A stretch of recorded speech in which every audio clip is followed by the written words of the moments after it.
Elon posted a tweet yesterday indicating that there's a good reason why Tesla is looking at entering the mining business, particularly on lithium. And that's our story for today. This is Greg for Teslafaninsight. Thanks once again for joining us. If this is your first time, welcome. If you're a repeat visitor, welcome back. We also want to thank our Patreon supporters. Your support is greatly appreciated and makes all the difference in the viability of the channel, and therefore is appreciated. If you'd like more information on good investing and trading, please join us on Patreon. And also remember to like and subscribe if you enjoy the show. So, I'm always amazed by the pace at which Tesla and Elon are moving, and this is the case here today as well. So what happened is that Elon posted a tweet. First, he just put the numbers up starting in 2012. Commodity prices were $4,500 per unit in this case, and now the same lithium is costing $78,000. So what I was kind of stunned by, impressed by, is, as you recall, Tesla is a fairly engineering-centric company. So one example of sort of engineering making decisions is that when Tesla started, Elon and company went to Korea and met with the battery manufacturers and said, we need 100,000 vehicles worth of batteries. Can we buy them from you? They said, if we give you 100,000 vehicles worth of lithium-ion batteries, that will equal all the batteries for phones, laptops, etc., combined globally.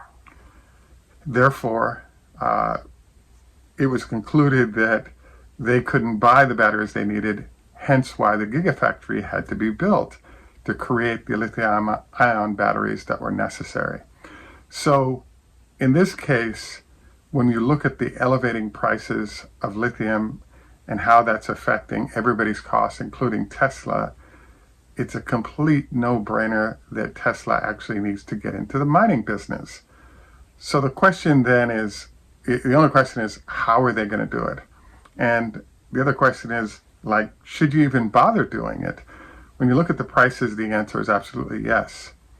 I actually had a meeting with an executive from a supplier to Tesla of lithium from one of their mines. And what they indicated was that right now, globally, all the mines that are up and running are tapped out. It can take 3 to 5 years to bring a new mine online from which you can get the lithium ion necessary, or the lithium necessary to do more batteries. I have to say I'm surprised at the way Elon is approaching this, because the numbers are so compelling that I just thought that he'd go ahead and make the decision, and the only sidebar decision here is, might he actually buy a mining company?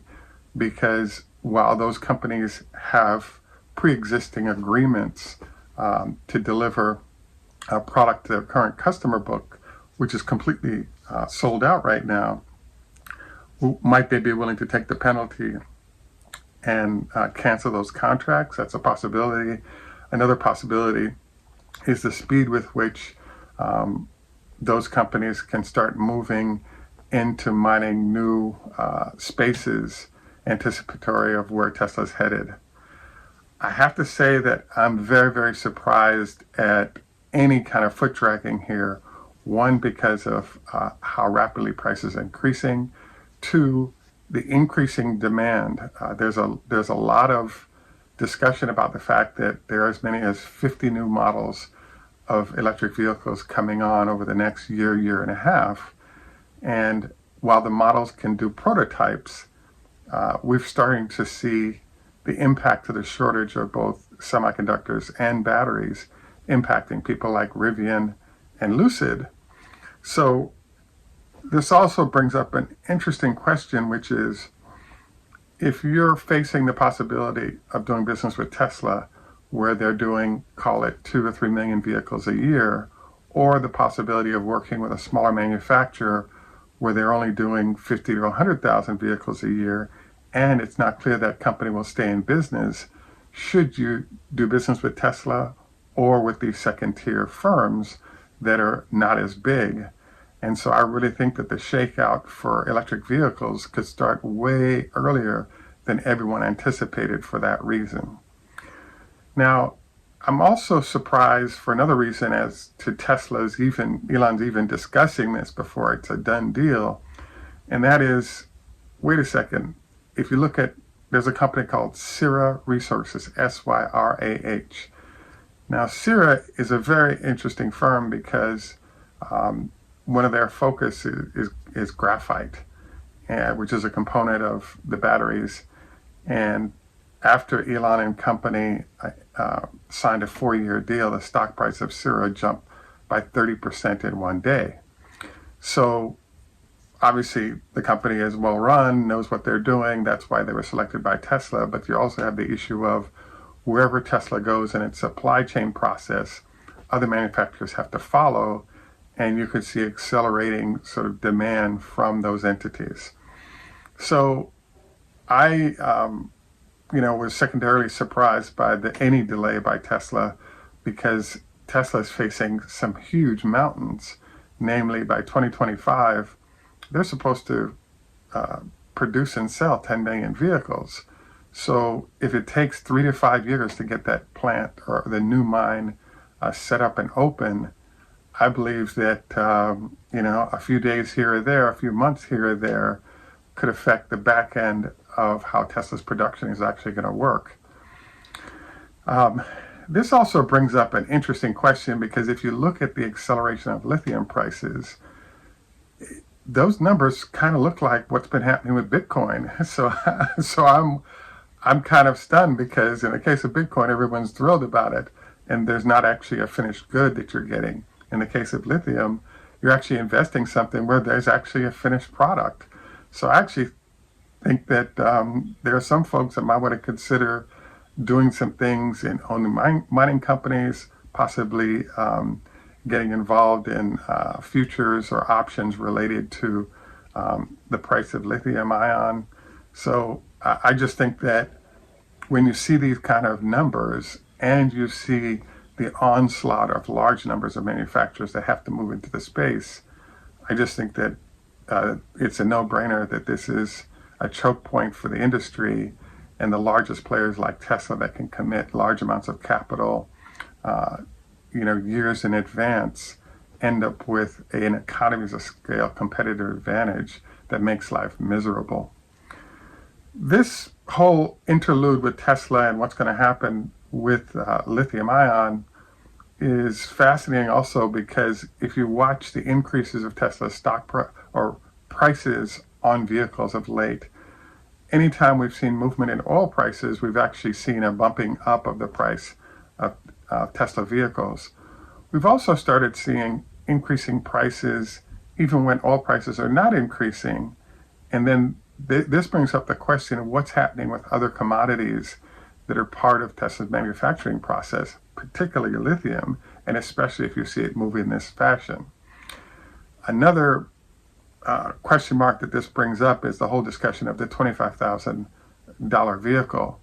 If lithium prices are screaming high in this fashion and continuing to go higher as more manufacturers enter, do we end up in a situation where you can forget about the $25,000 vehicle because the lithium prices will not allow it? So I just think that this answers a whole bunch of questions. It's legit that Elon is thinking about this, and I think as it's addressed, Tesla has the competitive advantage of being the first to sort of realize where the shortages are going to be and putting in long-term solutions to actually get this dealt with. So long-term here, I'd have to say investing in the supply chain that feeds into Tesla in the form of lithium, cobalt, graphite, etc., is probably a good idea, because as all these other manufacturers come on board to prepare to get vehicles out at scale, they're going to have to wrestle this same demon and therefore push prices up in this area. So I'd say exciting times. Look forward to your comments on this. Next, I'd like to get into our health tips. Just a reminder, I want to encourage you to do your 25 leg lifts a day with a 5-pound weight on each leg, 25 leg lifts each morning as a way to strengthen the muscles around the knees to limit the chance that you'll have operations needed in that arena. We have further health tips down below if there's interest. Any rate, this is Greg for Teslafaninsight. Tschüss, German, au revoir, French, Lehithro, Hebrew, Choda Hafez, Farsi, Darjije, Russian, Ni Hao Ma, Chinese, Arrivederci, Italian, Asante, Swahili, and in Jamaica we say enough respect, walk good man. Thanks for joining us. Have a great day, and bye for now.